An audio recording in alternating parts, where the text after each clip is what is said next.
करते हैं मंगलाचरण। ओम नमो भगवते धन्यवाद मैम। वासुदेवाय, ओम नमो भगवते वासुदेवाय, ओम नमो भगवते वासुदेवाय। ओम अज्ञानातिमिरान्धस्य ज्ञानञ्जनशलाकया चक्षुरुन्मीलितं येन तस्मै श्रीगुरुवे नमः। श्रीचैतन्यमनोभीष्टं स्थापितं येन भूतले स्वयं रूप कदा मह्यं ददाति स्वपदान्तिकं। वन्देऽहं श्रीगुरु श्रीयुतपदकमलं श्रीगुरून् वैष्णवांश्च श्रीरूपं साग्रजातं सहगण रघुनाथ अन्वितं तं सजीवं साद्वैतं सावधूतं परिजनसहितं कृष्ण चैतन्य देवं श्री राधा कृष्ण पादान सहगण ललिता श्री विशाखा अन्वितांश्च। हे कृष्ण करुणा सिंधु दीनबंधु जगतपते गोपेश गोपिका कांत राधा कांत नमस्तुते। तप्त कांचन गौरांगी राधे वृंदावनेश्वरी विश्वानुसुते देवी प्रणमामि हरिप्रिये। नमो विष्णुपादाय कृष्णपृष्ठाय भूतले श्रीमती भक्ति वेदांत स्वामिन् इति नामिने। नमस्ते सरस्वती देवे गौरवाणी प्रचारिणी निर्विशेषा शून्यवादी पाश्चात्यदेशतारिणे। जय श्री कृष्ण चैतन्य प्रभु नित्यानंद श्री अद्वैत गदाधर शिवासादि गौर भक्त वृंद। हरे कृष्णा कृष्ण कृष्ण हरे हरे, हरे राम राम राम हरे हरे, हरे कृष्णा कृष्ण कृष्ण हरे हरे, हरे राम राम राम हरे हरे। हरे कृष्णा सभी को।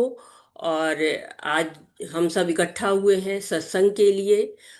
और इस सत्संग को शुरू करने के पहले हम नमन करते हैं अपने आध्यात्मिक गुरु श्रीला प्रभुपाद जी को, और इस ऑनलाइन पाठ्यक्रम के जनक नमो निष्ठा दास प्रभु जी को, जिनके प्रयास से हम सब एक स्थान पर एकत्रित हुए हैं। और अपने इस्कॉन के सभी आचार्यों को, सभी शिक्षा गुरुओं को, सभी दीक्षा गुरुओं को, सबको पांचांग प्रणाम करते हैं। और आप सभी भक्तों का स्वागत करते हैं और सादर प्रणाम करते हैं। आज पवित्र नाम की जो महिमा का गान हम करने जा रहे हैं, चतुर्थ चरण है।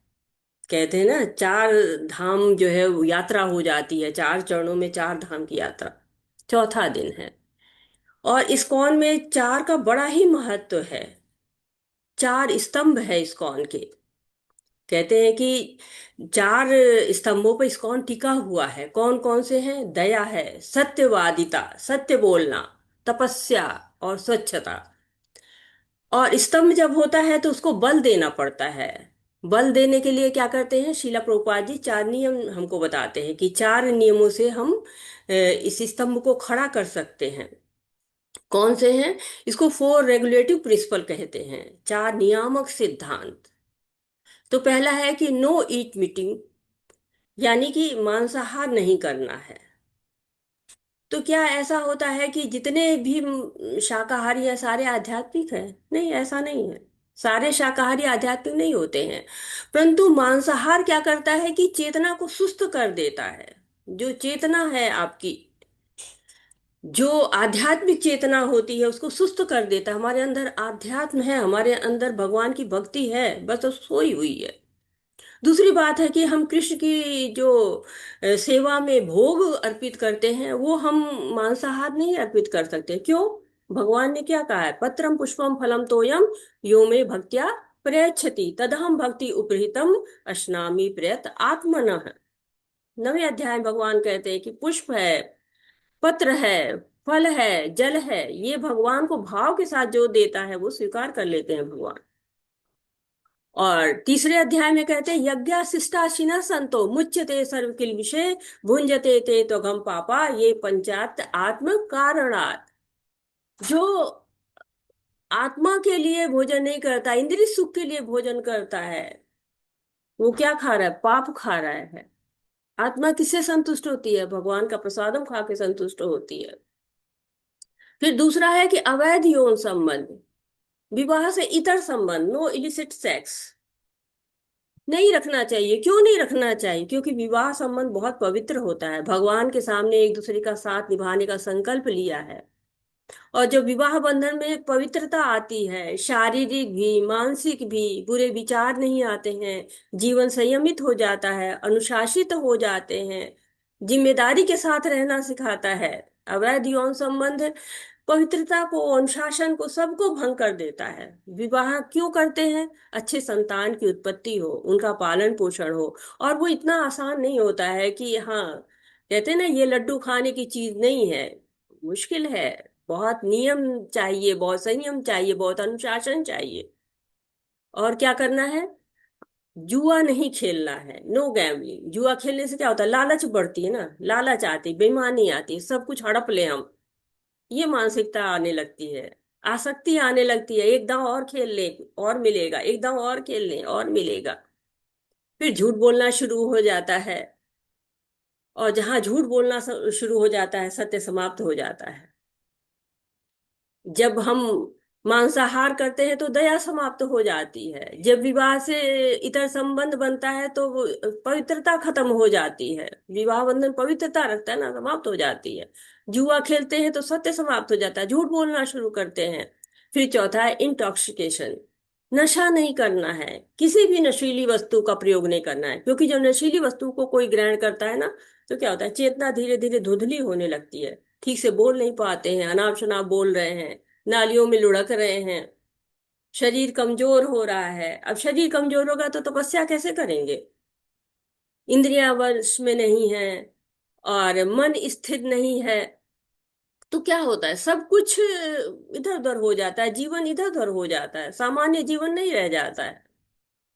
और जब इन चार नियमों का पालन करते हैं तो आध्यात्मिक प्रगति होती है। लेकिन इन चार नियमों को भी तो कुछ चाहिए ना, कुछ उनको भी बल चाहिए, उनको भी दृढ़ करना है। कैसे दृढ़ किया जाए? तो पहले तो ये चार नियमों का पालन किया जाए। फिर और क्या किया जाए? कुछ और भी तो सहायता चाहिए ना। इतने मजबूत स्तंभ हैं तो इनको और सहायता चाहिए। इसके लिए शिला प्रभुपाद जी ने कुछ वाक्य हमको दिए हुए हैं, जिनका पालन इस्कॉन बहुत अच्छी तरह से करता है। जैसे कहते हैं, बुक्स आर द बेसिस, पुस्तकें आधार हैं। इसलिए इस्कॉन में शिल प्रभुपाद की लिखित पुस्तकें, श्रीमद् भगवत गीता, श्रीमद् भागवतम, भक्ति रसामृत सिंधु, उपदेशामृत, ईशोपनिषद, सबका वितरण किया जाता है। और दिसंबर का महीना चल रहा है, बुक मैराथन का आयोजन होता है हर साल इस्कॉन मैंगलोर में। आपको भी बढ़ चढ़ के भाग लेना चाहिए। फिर दूसरा है प्योरिटी इज द फोर्स। पवित्रता ही शक्ति है। पवित्रता कैसी होती है? बाहरी भी होती है, आंतरिक भी होती है। बाह्य पवित्रता, बाहर से गंदे हो गए, नहा लेंगे, साथ स्वच्छ हो जाएंगे। आंतरिक पवित्रता कैसे आएगी? जब विचार स्वच्छ हो जाएंगे, नैतिक आचरण होना शुरू हो जाएगा। इसीलिए पढ़ाया जाता है ना, जो छोटे बच्चे थे, मॉरल साइंस पढ़ाई जाती है। क्या होता है? इससे शक्ति मिलती है, आध्यात्मिक ऊर्जा मिलती है। आप जब स्वच्छ रहते नहाते, कितना अच्छा लगता है, भूख भी लगती है और हर चीज में मन लगता है। तो इसलिए बहुत जरूरी है स्वच्छता को रखना। प्रीचिंग इज द इसेंस, प्रचार करना, हर आत्मा को कृष्ण से परिचित कराना। प्रचार करने का मतलब क्या है? कि हर एक को कृष्ण भावना भावित बना देना, कृष्ण भावना भावित हो जाए लोग, यही उद्देश्य होता है। इस्कॉन इस पे बहुत तेजी से कार्य करता है कि सब लोग कृष्ण भावना भावित हो जाए। और कृष्ण भगवान ने भी कहा है ना, या इदम परमम गुह्यम मद भक्तेश्वर विदास्यति भक्ति मई पराम कृत्वा माम वैशत्य संशय है। जो मेरे बारे में बताता है ना लोगों को, मेरे बारे में कि मैं ही श्रेष्ठ हूँ, मेरी सेवा करनी चाहिए, वो क्या कहते हैं, सबसे ज्यादा मुझे प्यारा है और मैं उसको बहुत ही प्यार करता हूँ, मेरे पास जरूर आता है। तो इस तरह से प्रीचिंग इज द से प्रीचिंग करनी चाहिए। और इसीलिए इस्कॉन में सुबह 8 बजे भागवतम होती है। और सब जगह, एक जगह नहीं, जितनी भी इस्कॉन है सब में भागवतम होती है। और यूटिलिटी इज द प्रिंसिपल, उपयोगिता मूल सिद्धांत है। किसी भी वस्तु को, किसी भी जीव की उपयोगिता कब तक है? जब तक वो कृष्ण से जुड़ा हुआ है। हाथ की उपयोगिता कब तक है? जब तक वो शरीर से जुड़ा हुआ है। बाल शरीर से जुड़ा होता है, बड़ा सजाते हैं, संवारते हैं, ये स्टाइल वो स्टाइल, शोभा बढ़ रही है शरीर की। लेकिन शरीर से अलग होते, हटाओ हटाओ हटाओ, गंदगी है, कितना गंदगी फैला रखी, इधर उधर बाल फैले पड़े हुए हैं, हटाओ इसे। तो ये उपयोगिता कृष्ण ये तक ही रहती है ना। जब हम कोई भी उपयोगिता, जीव की उपयोगिता, वस्तु की उपयोगिता, सब किससे? कृष्ण से जुड़े हैं तब है। शीला प्रभुपाद जी के पास जो भी वस्तु रहती थी सब भगवान से जोड़ देते थे। लोगों ने एक बार उनसे कहा, आप सन्यासी हो, आप हवाई जहाज का प्रयोग क्यों करते हैं? शीला प्रभुपाद जी ने कहा, लोग हवाई जहाज की गति से नरक की तरफ बढ़ रहे हैं, इसलिए मैं हवाई जहाज का प्रयोग कर रहा हूँ। लोग तो बहुत सारा धन लाते थे, उनको देते थे, लोग कहते सन्यासी को धन से क्या कार्य? शीला प्रभुपाद जी कहते थे, हाँ मुझे धन की जरूरत थोड़ी ना है, थोड़ी देर भी अपने पास नहीं रखते थे, तुरंत शिष्यों को दे देते थे। और बताते कि ये धन इतना प्रसादम में लगेगा, इतना पुस्तकों के वितरण में लगेगा, पुस्तकों की छपाई में लगेगा, और इतना मंदिर की व्यवस्था में लगेगा। और सब कुछ भी नहीं अपने पास रखते थे। उनको धन से क्या जरूरत? उनको धन क्यों चाहिए था? कृष्ण के लिए चाहिए था, कृष्ण में को अर्पित करने के लिए चाहिए, कृष्ण के प्रचार प्रसार के लिए चाहिए था। तो इन सारे नियमों का पालन करके हम कलयुग में जो बहुत ही कहते हैं ना कि इसका प्रभाव बड़ा ही हानिकारक है, उसमें हम भगवत प्राप्ति की ओर आगे बढ़ सकते हैं। जब हरि नाम की दीक्षा ली जाती है ना, तो ये सारे जो आपको नियम है, इनको पालन करने के लिए, चार नियमों का पालन करने के लिए, जो नियामक सिद्धांत है उनको पालन करने के लिए कहा जाता है। और 16 माला जप करने को कहा जाता है। क्यों? क्योंकि पवित्र नाम ही इस युग के लिए सार्वभौमिक और सर्वोच्च धर्म है। द्वापरी ये जनिर्विष्णु पंचरात्रे तु केवले कलो तू नाम मात्रेण पूज्यते भगवान हरि। द्वापर युग में कोई केवल पंचरात्रि प्रणाली के अनुसार भव्य पूजा करके कृष्ण या विष्णु को संतुष्ट कर सकता था, लेकिन कलयुग में कोई केवल उनके पवित्र नाम का जप करके भगवान हरि के परम व्यक्तित्व को संतुष्ट कर और पूजा कर सकता है। नारायण संहिता में कहा है शीला माधवाचार्य जी ने। तो कलयुग में क्या है? पवित्र नाम का जब सार्वभौमिक है, भूमि पर कहीं भी रहिए, हर जगह सर्वोच्च है, सबसे उच्च है, श्रेष्ठ धर्म है। कहते हैं ना, कलयुग केवल नाम आधार है, नाम ही आधार है, जप ही आधार है। शीला माधवाचार्य ब्रह्म गौड़ी वैष्णव संप्रदाय है ना, जिसको हम फॉलो करते हैं, उसके संस्थापक आचार्य हैं, परंपरा से हैं। ब्रह्मा से परंपरा आई हुई है, ब्रह्मा जी से, भगवान से जो है वो ब्रह्मा जी को मिली, ब्रह्मा जी से नारद जी को, ऐसे फिर माधवाचार्य जी से आगे बढ़ती हुई शीला प्रभुपाद तक आती है। उन्होंने बताया है नारायण संहिता में कि द्वापर युग में नारद पंचरात्रि की विधि जो है, उससे अर्च विग्रह की बहुत भव्य पूजा करते हैं लोग। और जब भव्य पूजा जो करता है वो भगवान संतुष्ट हो जाते हैं, उससे प्रसन्न कर सकता है उससे। लेकिन ये तो कलयुग है, न अच्छे मंत्रों के जानकार लोग हैं, न ही इतना समय है, न ही इतना धन है। परंतु हम पवित्र नाम का जप तो कर सकते हैं ना, उससे तो कृष्ण को प्रसन्न कर सकते हैं। कलयुग के लोगों से कहिए कि पवित्र नाम जप करें, तो कहेंगे समय कहाँ है, हम तो बड़े बिजी हैं। तो बिजी है, लेकिन ये शरीर हमको क्यों मिला है, और हमारे क्या धर्म है, हमारे क्या कर्तव्य है, इनको समझने की कोशिश करते हैं कि कहाँ बिजी हैं, करना क्या है, बिजी कहाँ है, दोनों चीजें ध्यान देते हैं। तो इस्कॉन दर्शन में कहा गया है कि हमारे दो प्रकार के धर्म होते हैं। एक तो कंडीशनल ड्यूटी, दूसरी कॉन्स्टिट्यूशनल ड्यूटी। दो तरह की ड्यूटी है हमारे पास। कलयुग में बड़ी विविधताएं हैं, बड़े आकर्षण हैं, लेकिन उद्देश्य तो पता होना चाहिए ना, हमको करना क्या है। तो कंडीशनल ड्यूटी क्या है? भौतिक कर्तव्य है, अपना धर्म कहिए, दैविक धर्म करिए। कहते हैं ना, दुनिया में हम आए हैं तो जीना ही पड़ेगा। तो जीने के लिए क्या चाहिए? हमारे परिवार के कर्तव्य हैं, हमारे समाज के कर्तव्य हैं, हमारे व्यवसाय के प्रति कर्म है, और धर्म भी है। ठीक से कार्य नहीं करेंगे, नौकरी चली जाएगी, प्रमोशन नहीं मिलेगा, परिवार कैसे पलेगा। और दूसरी कंडीशनल ड्यूटी है, आध्यात्मिक धर्म है, पराधर्म है। हमारी आध्यात्मिक स्थिति क्या है? हम भगवान के दास हैं। हमारा संवैधानिक कर्तव्य क्या है? भगवान की सेवा करना। दास तो दास होता है, जो स्वामी कहे जो दे दे संतुष्ट उसी में रहना पड़ता है। तो लोगों का प्रश्न होता है कि ठीक है, दोनों कर्तव्य तो हम कर रहे हैं ना, भौतिक कर्तव्य करना ही पड़ेगा, उसको तो कर ही रहे हैं। सुबह उठते हैं, भगवान को प्रणाम करते हैं, और जो है अपने कार्य में जुट जाते हैं, तो माला जपने का समय किसके पास है? ऐसा क्यों सोचते हैं हम? लोगों को ऐसा रहता है कि नहीं, हमने तो छू लिया भगवान के पैर, हो गए। कारण क्या है? कारण यह है कि हमारे जो है वो तीन क्षेत्र होते हैं: कंफर्ट जोन, स्ट्रेस जोन और panic zone. Comfort zone, comfort zone क्या होता है? कि हम बड़े कंफर्ट में हैं, ये हमसे होगा, ये हमसे नहीं होगा। हम इस टाइम में तो यही कर सकते हैं भाई, इससे ज्यादा ही नहीं है। कर ही नहीं सकते हैं, कैसे करें? सुबह सुबह तो हम ये करते हैं, दोपहर में तो हम ये करते हैं, शाम को तो हम ये करते हैं, रात में तो हम ये करते हैं। समय कहाँ है हमारे पास? और यही काम हम बस कर सकते हैं, तो हम ये कह के क्या करते हैं? हम अपने आप को सीमित कर लेते हैं। हमारी शक्तियां बहुत है, हमें पता ही नहीं, हम उसको सीमित करते जाते हैं। हमारा कंफर्ट जोन है, कहता है सुबह का समय है, हम सोने का आनंद उठा सकते हैं। लेकिन यदि हम अपना कंफर्ट जोन छोड़ देना, तो हम व्यायाम भी कर सकते हैं, हम टहल भी सकते हैं, हम सूर्योदय भी देख सकते हैं, मंगल आरती भी कर सकते हैं, भजन भी कर सकते हैं, जप भी कर सकते हैं। और सच मानिए कि सुबह सोने से कम आनंद इन चीजों में नहीं है। अगर हम मंगला आरती करते तो ये नहीं कि जो आनंद हमें सोने मिल रहा है उससे कम आनंद मिलेगा, ज्यादा मिलेगा। जप करने में जो हमें आनंद मिल रहा है वो सुबह के सोने के आनंद से ज्यादा आनंद होता है। और कभी कभी तो हमको लगता है कि हम कंफर्ट दे रहे हैं किसी को, पर वो जरूरी नहीं कि उसको कंफर्ट लगे। क्यों? घर में मेहमान आता है, बड़ा अच्छा खाना देते हैं, बड़ा अच्छा बिस्तर देते हैं, फिर भी वो कहता है ना कि घर पे जाएंगे तो ज्यादा सुकून मिलेगा। उसका कंफर्ट जोन वो है। पंछी है, उसको पिंजरे में बंद कर दो, खूब खाना दो, पीना दो, लेकिन फिर भी वो आपको उतना बलशाली नहीं दिखेगा जितना हवा में उड़ते हुए पंछी दिखते हैं। भले आपको लग रहा है वो उसका कंफर्ट है, लेकिन नहीं है। उसका कंफर्ट जोन कहाँ है? उड़ने में है। घर के बुजुर्ग हैं, उनको अच्छा खाना पीना खिला दिया, हो गया कर्तव्य हमारा, इतिश्री हो गई। सब कहते हैं आराम से रहिए, दादाजी, बाबा जी, ताऊ जी, ताई जी, आराम से रहिए। पर क्या जीवात्मा इस धरती पर केवल खाने पीने सोने के लिए आई हुई है? यही उसके जीवन का लक्ष्य है? नहीं, उसके जीवन का लक्ष्य बहुत बड़ा है।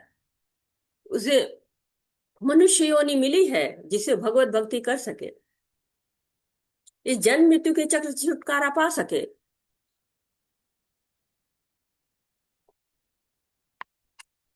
भगवत धाम जा सके। तो लेकिन आलस्य है, जैसा जीवन जीने के आदी हैं, बस उसी में जीना चाहते हैं। ऐसा नहीं कि सबका कंफर्ट जोन भी एक होता है, वो भी गुणों से बधा होता है। तमोगुण में है, बड़ा अच्छा सोने को मिला, आलस्य में है, प्रमाद में है, यही सोना ही कंफर्ट जोन है, उसी में खुश है। जैसे राजा इंद्रद्युम्न था, खुश था। अगस्त्य ऋषि आए, कंफर्ट में है, नहीं उठे, आलस्य में है। उन्होंने शाप दे दिया, गजेंद्र का जो है वो जन्म मिल गया, कहे कि तुम हाथी जैसे हो तो हाथी बन जाओ, अगला जन्म हाथी का मिल गया।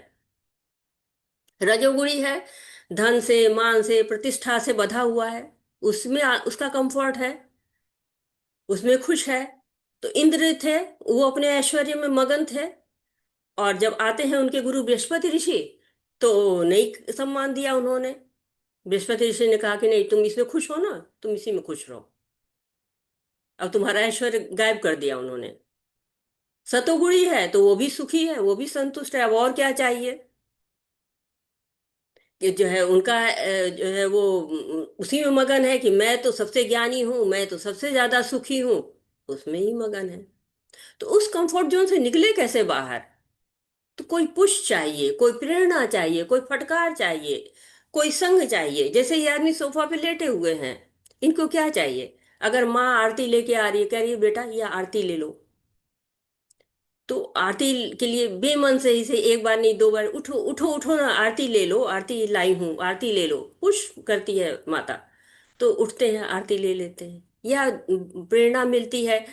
जैसे कि बार बार माँ जो है वो घंटी बजा रही, कुछ करी, प्रेरणा मिलती नहीं, कल से मैं भी जो है वो उठूंगा, भगवान की जो है वो पूजा करूंगा। जैसे अर्जुन को प्रेरणा मिल गई, सारे पांडव खा रहे थे, भोजन कर रहे थे, अर्जुन ने कहा कि भीम जी से, क्योंकि दीपक बुझ गया, भीम जी जो है वो भोजन ग्रहण किए जा रहे हैं, कह रहे भाई तुम कैसे ग्रहण कर रहे हो भोजन, दीपक तो बुझ चुका है, नया दीपक आने दो, जलने दो, फिर उसके बाद से खाना।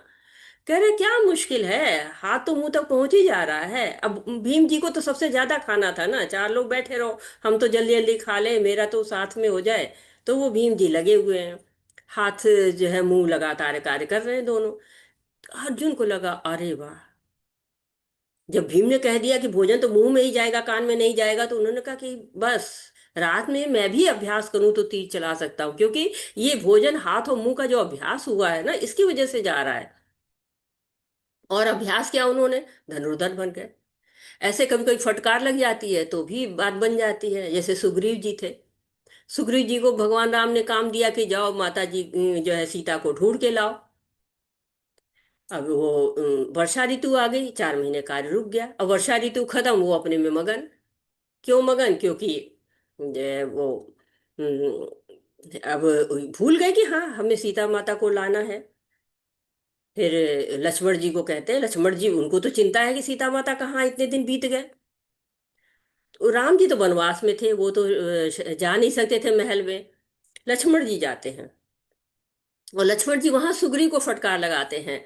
तब जाके उनको याद आता है कि हाँ ये तो मुझे काम करना है।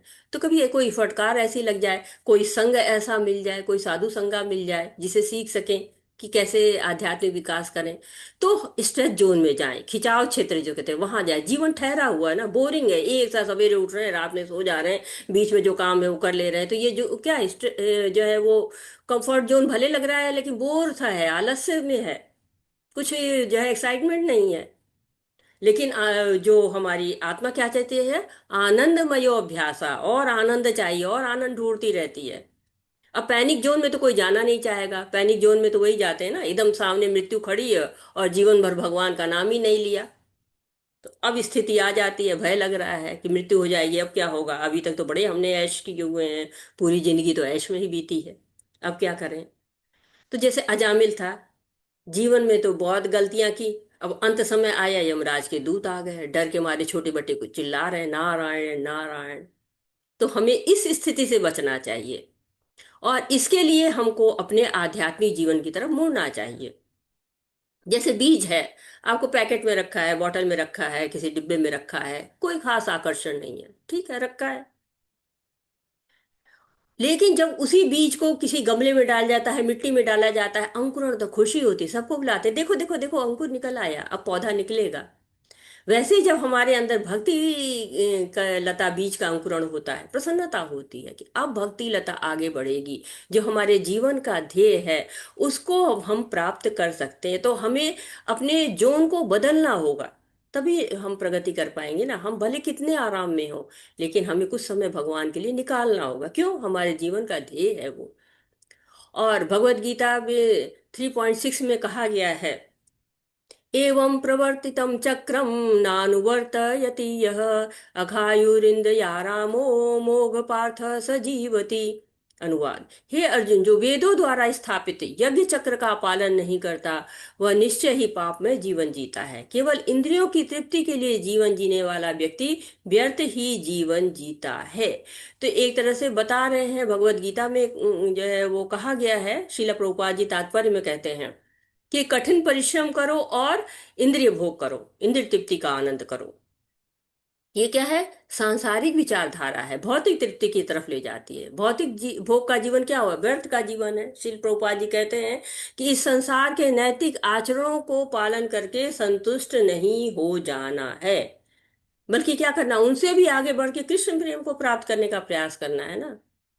जब भागवतम पढ़ते हैं तो उसमें कहा गया है कि अविवेक पूर्ण और गैर जिम्मेदार जीवन घातक होता है, सारे शास्त्र यही बोलते हैं, यही घोषणा हो सबकी, ये सारे शास्त्रों की। तो अब प्रश्न हमारा उठता है कि भौतिक जीवन छोड़ दें क्या, उसकी आसक्ति को समाप्त करना है। भौतिक जीवन तो अपने आप ही छूट जाएगा, जब हम पवित्र नाम का जप करेंगे आसक्ति खत्म होगी, कृष्ण चेतना में प्रगति होगी। लेकिन फिर लोग कहते हैं कि ये किताबी बातें भी हैं कि कुछ व्यवहारिक प्रमाण भी है, केवल किताबों में लिखा हुआ है, और इन किताबों को ही, क्योंकि किताबी बातें तो किताबी हैं, पता नहीं उसका कुछ आचरण कर भी पाता है कि नहीं, हो पाता है कि नहीं, व्यवहारिक जीवन में सफल है भी कोई कि नहीं। तो इसके लिए एक मैं आपको कहानी सुनाती हूँ गोपाल गुरु की। गोपाल गुरु का जन्म उड़ीसा के एक ब्राह्मण परिवार में हुआ था। कोई पढ़ना चाहेगा इस कहानी को? हरे कृष्णा। आप में से कोई पढ़ना चाहता है तो पढ़ सकता है। जी माता जी, हरे हरे कृष्ण। कृष्णा सागर प्रणाम। पढ़िए माता जी। माता जी हम पढ़ें। तो पढ़िए माता जी, पढ़िए। हरे कृष्ण माता जी, सादर प्रणाम। हरे कृष्ण। गोपाल गुरु गोपाल गुरु गोस्वामी का जन्म उड़ीसा के एक ब्राह्मण परिवार में हुआ। उनके पिता का नाम मुरारी पंडित था। उनकी माँ का नाम अज्ञात है। अभी भी एक बच्चे के रूप में उन्हें भगवान के सेवक गोविंदा के माध्यम से महाप्रभु की सेवा करने का अवसर मिला। उनका मूल नाम मकरध्वज पंडित था, लेकिन महाप्रभु उन्हें प्यार से गोपाल कहा करते थे। उनका नाम न तो चैतन्य चरितमृत और न ही चैतन्य भागवत में मिलता है। महाप्रभु उस बालक को प्यार से गोपाल कहते थे। उन्हें गोपाल गुरु के नाम से कैसे जाना जाने लगा, वह यह एक दिलचस्प कहानी है। हरे कृष्ण माता जी। हरे कृष्ण। उनका नाम गोपाल गुरु कैसे पड़ा? गोपाल के बचपन से ही श्री चैतन्य महाप्रभु की सेवा की। ऐसा कहा जाता है कि एक बार महाप्रभु के पुरी के प्रस्थान करने के से पहले गोपाल की ध्यान आया कि जब भगवान श्री चैतन्य महाप्रभु शौचालय से बाहर आ रहे थे तो उन्होंने उनकी चीज जीभ अपने दांतों के बीच दबा रखी थी। हरे कृष्ण माता जी। हरे कृष्णा। तो गोपाल गुरु गोस्वामी को कहा जाता है कि उन्होंने वक्रेश्वर पंडित से दीक्षा ली थी, जो जगन्नाथपुरी के थे। बचपन में चैतन्य महाप्रभु की सेवा में थे वो, और बालक थे तो हंसी हंसी में चैतन्य महाप्रभु ने उनको गोपाल गुरु कह दिया था, और उनका नाम गोपाल गुरु गोस्वामी पड़ गया। तो वो उपदेश भी देते थे, अभ्यास भी करते थे, और महाप्रभु ने उनको राधा कांत की सेवा प्रदान की थी। माघ माह की शुक्ल द्वादशी को उनको दीक्षा मिली थी। और देखिए अब वो पौष मास चल रहा है। और बहुत ही सुंदर उनकी कथा है कि जब लड़के ने इस व्यवहार के बारे में पूछा तो महाप्रभु ने कहा कि उनकी जीभ जप करना बंद नहीं कर सकती। हरे कृष्णा, मुझे लग रहा है कि जी। नहीं। हाँ ठीक। उनका नाम गोपाल गुरु कैसे पड़ा? गोपाल ने बचपन से ही चैतन्य महाप्रभु की सेवा की। ऐसा कहा जाता है कि एक बार महाप्रभु के पुरी से प्रस्थान करने से पहले गोपाल को ध्यान आया कि भगवान श्री चैतन्य महाप्रभु शौचालय से बाहर आ रहे थे। उन्होंने अपनी जीभ अपने दांतों के बीच में दबा रखी थी। उस लड़के ने उस व्यवहार के बारे में पूछा तो महाप्रभु ने कहा उनकी जीभ जप करना बंद नहीं कर सकती, लेकिन चूंकि मैं शौचालय में था और शौचालय एक अशुद्ध जगह है तो वहां जप करना अनुचित है, इसलिए मैंने अपनी जीभ अपने दांतों के बीच दबा रखी थी। गोपाल ने टिप्पणी की, प्रभु आप सर्वोच्च भगवान है, हर कोई आपका अनुसरण करता है। क्या आप नहीं जानते कि पवित्र नाम जप के लिए समय और स्थान को नियंत्रित करने वाले कोई नियम नहीं है? शुद्ध या अशुद्ध हर काल और परिस्थिति में नाम जपना चाहिए। क्या होगा अगर किसी की शौचालय में मृत्यु हो जाए?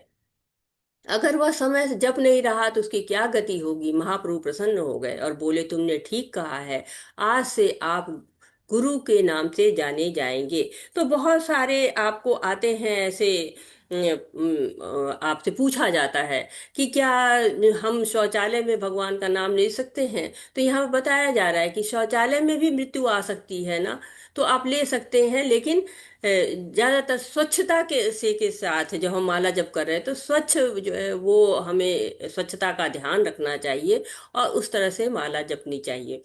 दूर दूर भक्तों ने इस घटना और युवा लड़के की महिमा के बारे में बात की, जिसे श्री चैतन्य ने गुरु कहा। जब अभिराम ठाकुर को इसके बारे में पता चला तो उन्होंने गोपाल का परीक्षण करने के लिए पुरी आने का फैसला लिया। अभिराम ठाकुर भगवान नित्यानंद के इस शक्तिशाली सहयोगी थे। ऐसा कहा जाता है जब भी वह किसी ऐसे देवता को प्रणाम करता था जो वास्तविक नहीं था तो देवता का सिर टुकड़े टुकड़े हो जाता था। इस प्रकार अपनी आज्ञा के बल पर अभिराम ने पहले गंगा देवी और वीरभद्र प्रभु को छोड़कर भगवान नित्यानंद की सभी संतानों को समाप्त कर दिया था। जब गोपाल ने सुना अभिराम उससे मिलने आ रहा है तो वह भयभीत हो गया और भागकर महाप्रभु की गोद की शरण ले ली। भगवान ने अपना पैर गोपाल के सिर पर रखा, जिससे लड़के के माथे पर भगवान ने पद चिन्ह को दर्शाते हुए एक तिलक का निशान बन गया। उस आशीर्वाद के बल पर जब अभिराम ठाकुर ने उन्हें प्रणाम किया तो गोपाल पर कोई प्रभाव नहीं पड़ा। कुछ लोगों ने गोपाल गुरु स्वामी तुंग विद्या सखी के नाम से जाने वाली गोपी थी, और गोलोक में अष्ट सखियों में एक थी। तो एक तरह से बताया जा रहा है कि अभिराम थे, उन्होंने उन पे एक तरह से अत्याचारी करने को सोचा था, और गोपाल गुरु डर जाते हैं और महाप्रभु की शरण लेते हैं। तो ये हमको बताता है कि जब भी हमें कोई कष्ट हो तो हमें भगवान की ही शरण लेनी चाहिए, गुरु साधु और शास्त्र की शरण लेनी चाहिए। और भगवान भी कितने दयालु होते हैं, तुरंत उन्होंने अपना पैर गोपाल के सिर पर रख दिया, जिससे लड़के के माथे पर भगवान के पद चिन्हों को दर्शाते हुए एक तिलक का निशान बन गया, तिलक जैसा निशान बन गया। तो ये प्रभाव उस तिलक का हुआ कि अभिराम ठाकुर ने जो है वो जो भी किया उनके साथ में, लेकिन वो कुछ भी जो है गोपाल पर प्रभाव नहीं पड़ा। अभिराम ठाकुर की जो था कि सब लोग को वो कष्ट दे लेते थे, वो गोपाल गुरु को नहीं दे पाए, गोपाल गुरु स्वामी को। और कहा गया कि वो गोपी हैं, गोलोक की अष्ट सखियों में से एक हैं। तो वो सोचिए कितना उनका प्रभाव है, कितनी उनकी महिमा है।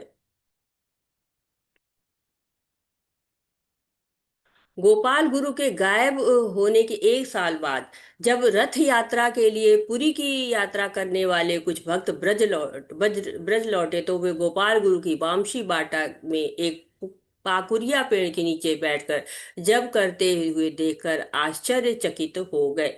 तो गोपाल गुरु बहुत सारे आपको उनके जीवन में आश्चर्य दिखाई देंगे, बहुत आश्चर्यजनक घटनाएं उनके जीवन में हुई थी।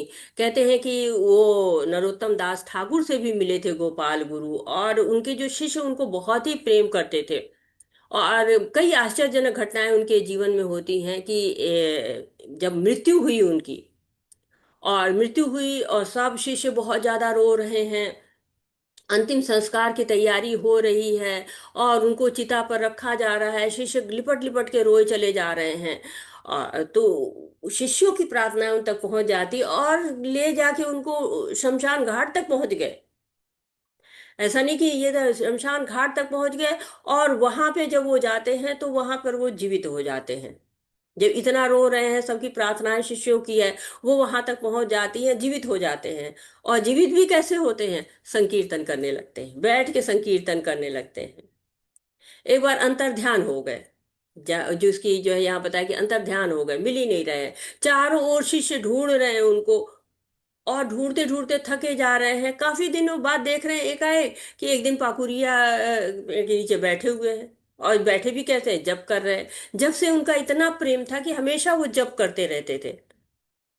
उनका एक शिष्य ध्यानचंद था। तो कहने लगे कि मैं अब जा रहा हूं, मैं अब वृंदावन द्वारका ये सब जाऊंगा। तो उनका शिष्य जो ध्यानचंद था वो बहुत ही विरह महसूस करने लगा कि अब तो भगवान चले जाएंगे, अब हम क्या करेंगे। और गोपाल गुरु जाना भी चाह रहे थे, तो क्या करें। तो उन्होंने कहा कि तुम नीम के पेड़ के नीचे जो है मेरी प्रतिमा बना दो, मैं वहां पर मुझे स्थापित करो, वेदी बनाओ, यज्ञ करो, पूजा करो। और आज भी जो गोपाल गुरु स्वामी है, उनकी प्रतिमा राधा कांत मठ में जो है वो पूजी जाती है। तो पवित्र नाम का इतना महत्व होता है। ये पवित्र नाम हमेशा उनके साथ रहा, और उनकी स्थिति क्या थी, जो है चैतन्य महाप्रभु का साथ मिला उनको। और साथ ही साथ राधा कांत की जो है वो प्रतिमा दी गई उनको, जिसका कि वो राधा कांत की सेवा दी गई, और उस सेवा को उन्होंने पूरी लाइफ में, आज भी राधा कांत की सेवा होती है। और जो गोपाल गुरु हैं, उनका जो प्रतिमा बनी हुई है, वो आज भी जो है वो राधा कांत मठ में एक किनारे है, जो है मेन मंदिर में नहीं है, मंदिर के दूसरी तरफ एक बना हुआ है, और वहां पर उनकी पूजा आज भी होती है। तो पवित्र नाम का बहुत ज्यादा महत्व है। और इस महत्व को आप वर्णन आपको जगह जगह कई शास्त्रों में मिलता है। कहते पवित्र नाम ही इस युग के लिए सार्वभौमिक और सर्वोच्च धर्म है। कलिं शभाजनन्त्राया गुणज्ञासारभागिनः यत्र संकीर्तनैनैव सर्वसार्थो लिभ्यते। करभाजन ऋषि महाराज निमि से कहते हैं, जो लोग उन्नत और अत्यधिक योग्य हैं, जो जीवन के सार में रुचि रखते हैं, वे कलयुग के अच्छे गुणों को जानते हैं, ऐसे लोग कलयुग की पूजा करते हैं, क्योंकि इस युग में केवल हरे कृष्ण महामंत्र का जाप करके कोई भी आध्यात्मिक ज्ञान प्राप्त करके आगे बढ़ सकता है और जीवन के लक्ष्य को प्राप्त कर सकते हैं। तो श्रीमद् भागवतम में इसका वर्णन है कि करभाजन ऋषि हैं, वो महाराज निमि से कहते हैं, 11वें स्कंद की गणना है। और वहां पे कहते हैं कि हर युग का अपना धर्म होता है। सतयुग में ध्यान किया जाता था। द्वापर जो त्रेता युग है उसमें बहुत बड़े बड़े यज्ञ किए जाते थे। जो द्वापर युग है उसमें अर्च विग्रहों की सेवा होती थी, जैसे हमने पहले पढ़ा कि नारद पंचरात्र विधि से सेवा की जाती थी। तो हर युग में भगवान से प्रेम दिखाने का अपना अपनी विधि होती है। ये सतयुग में ध्यान करते थे लोग, कितने कितने, आप देखिए ब्रह्मा जी ने कितनी तपस्या की, हिरण्यकश्यप ने भी तो कितनी तपस्या की थी। तो ये लोग तपस्या बहुत ज्यादा करते थे। ब्रह्मा जी की तपस्या तो बहुत ही लंबी है। ऋषि लोग तपस्या करते रहते थे, ध्यान करते रहते थे। और त्रेता युग में यज्ञ, लेकिन यज्ञ के लिए क्या चाहिए, बहुत ज्यादा मंत्र चाहिए, बहुत धन चाहिए, बहुत समय चाहिए। अर्च विग्रह के लिए भी बहुत ज्यादा आपको सामग्री चाहिए, समय चाहिए, विधियां चाहिए, मंत्र चाहिए। लेकिन कलयुग क्या है, सारग्राही। कहा है यहाँ पे कलयुग सारग्राही है, सार को ग्रहण कर सकते हैं। सार भागिन, तो सार को ग्रहण कर सकते हैं इसमें। और सार क्या है कि महिमा है ना कलयुग की। सार भगवान का जो है वो भजन करिए, नाम करिए, और आपको संतुष्टि मिल जाएगी, कृष्ण का प्रेम मिल जाएगा। और कलयुग की महिमा यही है कि कलयुग में कहते हैं कि अगर आप गलत सोचिए तो उसका आप पे कोई प्रभाव नहीं पड़ेगा। गलत सोच रहे हैं, क्योंकि सोच ही रहे हैं, आपने क्रियान्वित तो किया नहीं है, गलत सोच ही रहे हैं। लेकिन अगर आप कलयुग में कुछ अच्छी बात सोचते हैं उसका आपको फल मिलता है। अगर आप जप करते हैं तो उसका फल मिलता है। कहते कलयुग में बहुत कमियां हैं, मंद भाग्य है, मंद कल अल्प आयु है, कमियों का सागर है। कहते कमियों का एक आध कमियां नहीं है, सागर की तरह कमियां हैं। लेकिन साथ ही साथ क्या है, सौभाग्य का सागर भी है। सौभाग्य भी मिलता है, बड़ी आसानी से मिल जाता है। और जगहों पे बहुत ज्यादा मेहनत करनी पड़ती है, लेकिन जो कलयुग है उसमें बहुत आसानी से सौभाग्य मिल जाता है, यदि पवित्र नाम लिया जाए तो। पवित्र नाम की बड़ी महिमा है। और हमने देखा है, कई शास्त्रों में देखा है, गीता में देखा है कि जप को कहा गया, संकीर्तन ये को सर्वश्रेष्ठ कहा गया है। और चैतन्य महाप्रभु ने हमको इसका दिया हुआ है कि हमको पवित्र नाम का जप करते रहना चाहिए। तो पवित्र नाम, हरे कृष्ण महामंत्र का जाप करते हैं तो पहले हम नाम लेते हैं, कहते हैं कि जय श्री कृष्ण चैतन्य प्रभु नित्यानंदा, श्री अद्वैत गदाधर शिवासादि गौर भक्तवृंदा। और उसके बाद जो है वो हम नाम जप करना शुरू कर देते हैं। और हम अब एक जो राउंड है उसका जप करेंगे, उसके पहले हम थोड़ा सा इस सभा को विराम दे देते हैं। वाछा कल्पतरुभ्यश्च कृपा सिंधुभ्य एव च पतितानां पावनेभ्यो वैष्णवेभ्यो नमो नमः। अनंत कोटि वैष्णव वृंद की जय, शीला प्रभुपाद की जय, चैतन्य महाप्रभु की जय, श्रीमद् भगवद गीता श्रीमद् भागवतम की जय।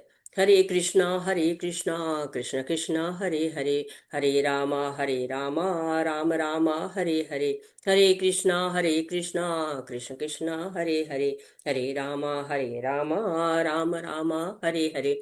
तो हम सब मिलके जाप करेंगे। और एक माला का सभी साथ में, क्योंकि साथ में